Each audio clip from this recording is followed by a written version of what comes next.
ಸ್ವರ್ಣ group of company ಅಂದರೆ ಉದ್ಯೋಗ ನೀಡುವ ಮೂಲಕ ಸಾವಿರಾರು ಕುಟುಂಬಕ್ಕೆ ಅನ್ನ ಹಾಕುವ ಸಂಸ್ಥೆ. ಡಾಕ್ಟರ್ CH ಪ್ರಸಾದ್ ಅಂದರೆ ಉದ್ಯಮದ ಜೊತೆಗೆ ಸಾಮಾಜಿಕ ಕಾರ್ಯದಲ್ಲಿ ಎಷ್ಟು ಮುಂದಿದ್ದಾರೋ ಅದೇ ರೀತಿ ಧಾರ್ಮಿಕ ಕಾರ್ಯದಲ್ಲೂ ಅವರು ಎತ್ತಿದ ಕೈ. ತಮ್ಮ ಫ್ಯಾಕ್ಟರಿಯಲ್ಲಿ ಸ್ವರ್ಣ ವಿನಾಯಕನ 12ನೇ ವಾರ್ಷಿಕೋತ್ಸವವನ್ನು ಬಹಳ ಅದ್ದೂರಿಯಾಗಿ ಆಚರಣೆ ಮಾಡಿದ್ದಾರೆ. ಹುಬ್ಬಳ್ಳಿಯ ಕೂಗಳತೆ ದೂರದಲ್ಲಿರುವ ಚಳಮಟ್ಟಿ ಗ್ರಾಮದ ಹೊರವಲಯದಲ್ಲಿನ ಸ್ವರ್ಣ ಗ್ರೂಪ್ ಆಫ್ ಕಂಪನಿಯ ಫ್ಯಾಕ್ಟರಿಯ ಕ್ಯಾಂಪಸ್ನಲ್ಲಿ ಸುಮಾರು 12 ವರ್ಷಗಳ ಹಿಂದೆಯೇ ವಿಘ್ನ ನಿವಾರಕ ವಿಘ್ನೇಶ್ವರನನ್ನ ಪ್ರತಿಷ್ಠಾಪನೆ ಮಾಡಿದ್ದಾರೆ.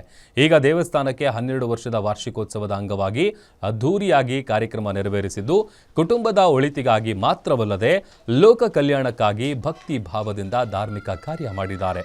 ಜಾಗತಿಕ ಮಟ್ಟದ ಸಂಘರ್ಷಗಳು ಕೊನೆಯಾಗಿ ಸುಖ, ಶಾಂತಿ, ಸಮೃದ್ಧಿ ನೆಲೆಸುವಂತೆ ಪ್ರಾರ್ಥನೆ ಮಾಡಿದ್ದಾರೆ. ಸ್ವರ್ಣ ವಿನಾಯಕನ 12ನೇ ವಾರ್ಷಿಕೋತ್ಸವದ ಅಂಗವಾಗಿ ಮೊದಲ ದಿನ ಆಶ್ಲೇಷ ಬಲಿ, ಮೃತ್ಯುಂಜಯ ಹೋಮ ಹಾಗೂ 2ನೇ ದಿನ ಚಂಡಿಕಾ ಹೋಮ ಹಾಗೂ ಗಣ ಹೋಮದ ಮೂಲಕ ವಿಶೇಷ ಪೂಜೆಯನ್ನು ನೆರವೇರಿಸಲಾಗಿದೆ. ಈ ಸಂದರ್ಭದಲ್ಲಿ ಉದ್ಯಮಿಗಳಾದ ಡಾಕ್ಟರ್ ವಿಜಯ್ ಸಂಕೇಶ್ವರ್, ಆನಂದ್ ಸಂಕೇಶ್ವರ್, ನಂದಕುಮಾರ್, ಗೋವಿಂದ ಜೋಶಿ, ಅಶೋಕ್ ಶೆಟ್ಟರ್, ಶೇಷಗಿರಿ ಕುಲಕರ್ಣಿ, ಜಗದೀಶ್ ಹಿರೇಮಠ, ಅರವಿಂದ ಕಲಬುರ್ಗಿ, ಮಹದೇವ ಕರಮರಿ ಸೇರಿದಂತೆ ಮುಂತಾದ ಗಣ್ಯರು ಭಾಗಿಯಾಗಿದ್ದರು.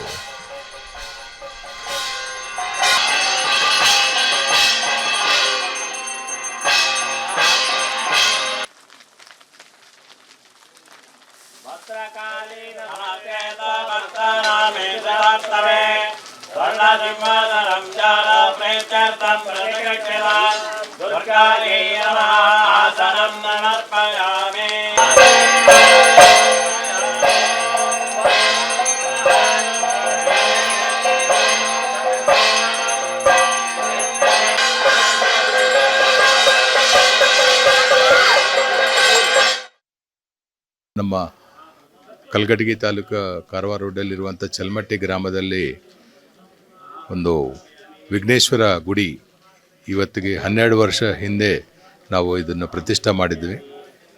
ಪ್ರತಿ ವರ್ಷ ಅದರದ್ದು ವಾರ್ಷಿಕೋತ್ಸವ ಮಾಡ್ತಾಯಿದ್ವಿ. ಈ ವರ್ಷ 12ನೇ ವರ್ಷ ಬ್ರಹ್ಮಕಲಶೋತ್ಸವ ಮತ್ತು ಪುನಃ ಪ್ರತಿಷ್ಠಾ ಕಾರ್ಯಕ್ರಮ ಕಳೆದ 3 ದಿನದಿಂದ ನಡೀತಾ ಇದೆ.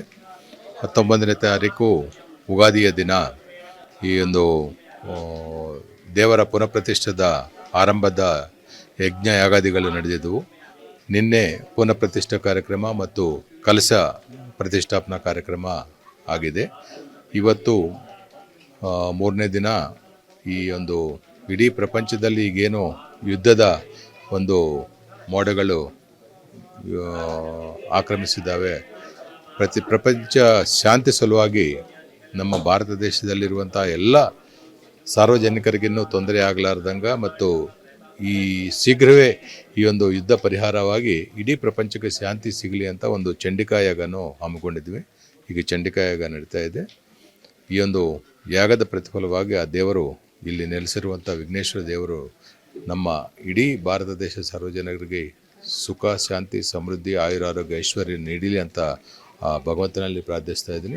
ಇವತ್ತು ಮಾಡುವಂಥ ದೇವತಾ ಸತ್ಕರ್ಮ ಯಾವ ಉದ್ದೇಶ ಅಂತ ಹೇಳಿದರೆ, ಈ ಜಾಗದಲ್ಲಿ ಬಂದಂಥ ಭಕ್ತಾದಿಗಳಿಗೂ ಹಾಗೂ ಗ್ರಾಮ, ರಾಜ್ಯ, ರಾಷ್ಟ್ರ ಹಾಗೂ ಪ್ರಪಂಚಕ್ಕೆ ಸರ್ವ ವಿಷಯದಲ್ಲೂ ಎಲ್ಲರಿಗೂ ಒಳ್ಳೆಯದಾಗಬೇಕೆನ್ನುವಂಥ ಸದ್ಭಾವನೆಯನ್ನು ಸಂಕಲ್ಪವಾಗಿಟ್ಕೊಂಡು ಮಹಾಚಂಡಿಕಾ ಯಾಗ ಅಂತ ಹೇಳಿದರೆ, ಮಹಾಕಾಳಿ, ಮಹಾಲಕ್ಷ್ಮಿ, ಮಹಾಸರಸ್ವತಿ ಐಕ್ಯಸ್ವರೂಪಿಣಿ ಮುಖಾಂಬಿಕಾ ಪ್ರೀತ್ಯರ್ಥಕವಾಗಿ ಮಾಡುವಂಥ ಈ ಚಂಡಿಕಾ ಯಾಗದಿಂದ ಎಲ್ಲರೂ ಸುಭಿಕ್ಷರಾಗಬೇಕು, ಎಲ್ಲರಿಗೂ ಒಳ್ಳೆಯದಾಗಬೇಕೆನ್ನುವಂಥ ಸದ್ಭಾವನೆಯನ್ನು ಇಟ್ಕೊಂಡು ಇವತ್ತು ಆ ಚಂಡಿಕಾ ಯಾಗವನ್ನು ಮಾಡ್ತಾ ಇದ್ದೇವೆ. ಅದರ ಉದ್ದೇಶ ಅಂಗವಾಗಿಯೂ ಕೂಡ ಸಹಸ್ರಾರು ಜನರಿಗೆ ಅನ್ನದಾನ ಮಾಡುವಂಥ ಒಂದು ಸಂಕಲ್ಪವನ್ನು ಇಟ್ಕೊಂಡಿದ್ದಾರೆ. ಅವರ ಮಹಾ ಉದ್ದೇಶ ಏನು ಅಂತ ಹೇಳಿದರೆ, ಈ ಕ್ಷೇತ್ರ ಬೆಳಗಬೇಕು ಹಾಗೂ ಈ ಕ್ಷೇತ್ರಕ್ಕೆ ಬಂದಂಥ ಭಕ್ತಾದಿಗಳಿಗೆ ಒಳ್ಳೆಯದಾಗಬೇಕು. ಹಾಗೆ ರಾಜ್ಯ, ಗ್ರಾಮ ಹಾಗೂ ದೇಶ ಹಾಗೂ ಇಡೀ ನಮ್ಮ ಭೂಮಂಡಲದಲ್ಲಿರುವಂತಹ ಎಲ್ಲ ದೇಶದಲ್ಲಿ ಈಗ ತುಂಬ ಎಲ್ಲ ಜಗಳಗಳು ನಡೀತಾ ಇದೆ, ಯುದ್ಧಗಳೆಲ್ಲ ನಡೀತಾ ಇದೆ. ಅದೆಲ್ಲ ಯುದ್ಧ ಮನೋಭಾವನೆ ಎಲ್ಲರಿಗೂ ಪರಿಹಾರ ಆಗಿ ಎಲ್ಲರೂ ಏಕಭಾವನೆಯಿಂದ ಒಳ್ಳೆ ರೀತಿಯಲ್ಲಿ ಜೀವನ ಮಾಡುವಂತಹ ಒಂದು ಸದ್ಬುದ್ಧಿ, ಸತ್ಪ್ರೇರಣೆ ದೇವರು ಅನುಗ್ರಹ ಮಾಡಬೇಕೆನ್ನುವಂಥ ಸಂಕಲ್ಪದಿಂದ ಇಷ್ಟೆಲ್ಲ ದೇವತಾ ಸತ್ಕರ್ಮನೆಲ್ಲ ಮಾಡ್ತಾ ಇದ್ದಾರೆ.